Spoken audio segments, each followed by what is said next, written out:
All right, this is going to be a demonstration for different ways you can create different types of clipping masks. So, if you remember from like the previous video, though, I had you guys, work with the basic shapes that are in the Photoshop program, rectangle, right, round rectangle, ellipse, polygon tool. So, it's not really a lot of options that we can use for your clipping mask in terms of the shapes.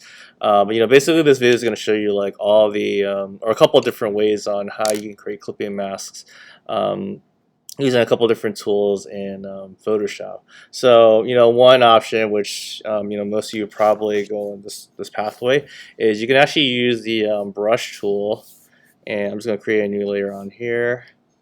And basically, anything you draw with the brush tool, any kind of shape that you want to make, you can use that as a clipping mask for your, where you want to put your pictures. So, for example, make this brush smaller.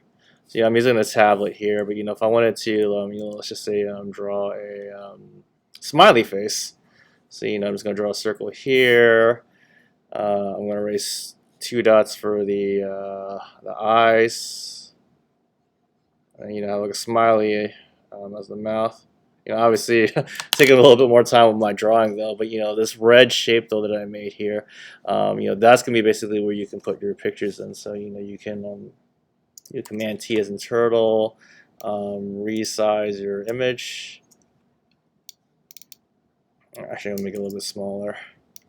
So I'm gonna make it smaller here, and same thing like we did before. I'm gonna grab some of those images from the art show cards. So let's just say I want to put like this image here and there.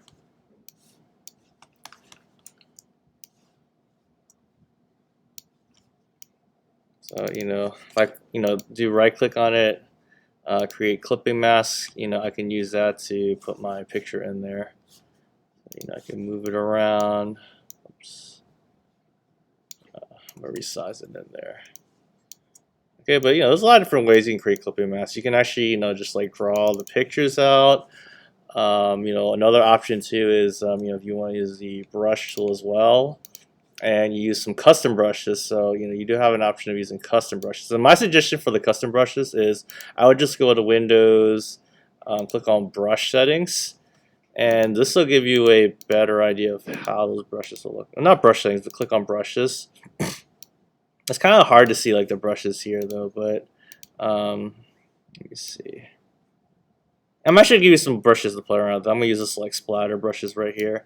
But you might have to click on the brushes and just either create a new layer here. So every time you want to use the brush tool, just create a layer. I'll just call this smiley, and this is just brush. Just to name some things, but just some paint splatters you can use. So if you want to do something with paint splatters, you can change the size of it. Also, you can rotate the angles, so if you want to change it up a little bit. This is a way of incorporating brushes in your picture. So if I want to do like this paint splatter, and again, it could be any color though. I just did like the red color again. But if I were to click and drag another picture on here, and I'm going to just resize it to where that shape was.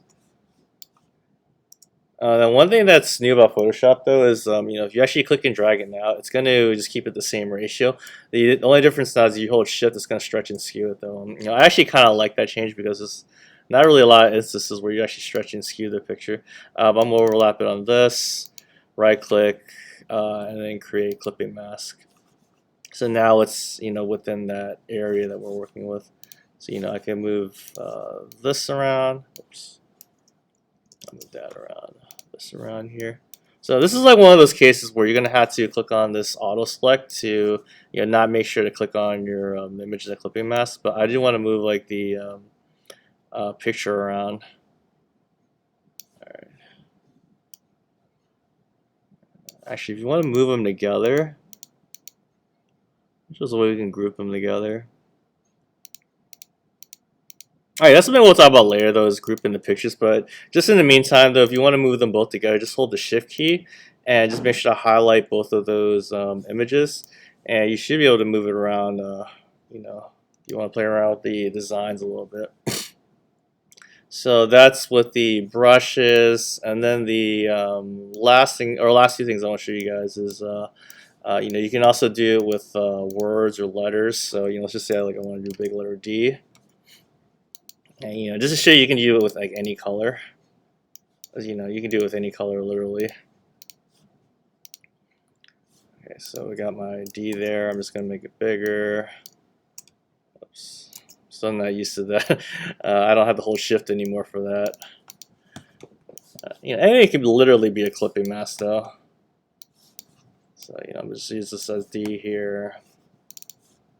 Right click, create clipping mask. You can kind of play around with it. And if you want to move both, again, you want to hold the shift key to select both, and click on both, and you can move them both around.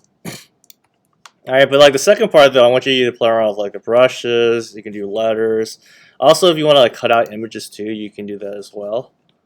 So, possibilities are pretty endless though. So, if you want to just like use people too, you can as well. Oops. Keep forgetting that I don't have to hold shift anymore. That's gonna take me a while to get used to. I can select the person here.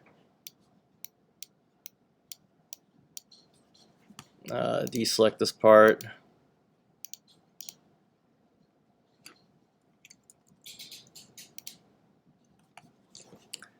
Select and mask. So I actually had to change these back again. So I had to click decontaminate colors, new layer mask, merge settings. So we have like the cutout of this picture here. And one good practice, I haven't really gone over this, but we'll talk about it later though. But it's good to convert your images to smart objects. So I'm just going to convert it to smart object. I'm just going to resize it to make it smaller. And even though this like image isn't colored in like the other ones, if you were to do like a clipping mask on it, so I'm just gonna use this picture of flowers. If you were to right click clipping mask, as long as you have that cut out of the shape though, it's still gonna be a clipping mask too. So it doesn't have to like technically be something in color. If you were to duplicate this copy, because most cases though the shapes that you guys are making, you probably will oops. Duplicate copies of it. Do that again. I took my clipping mask off, so I have to reapply it again.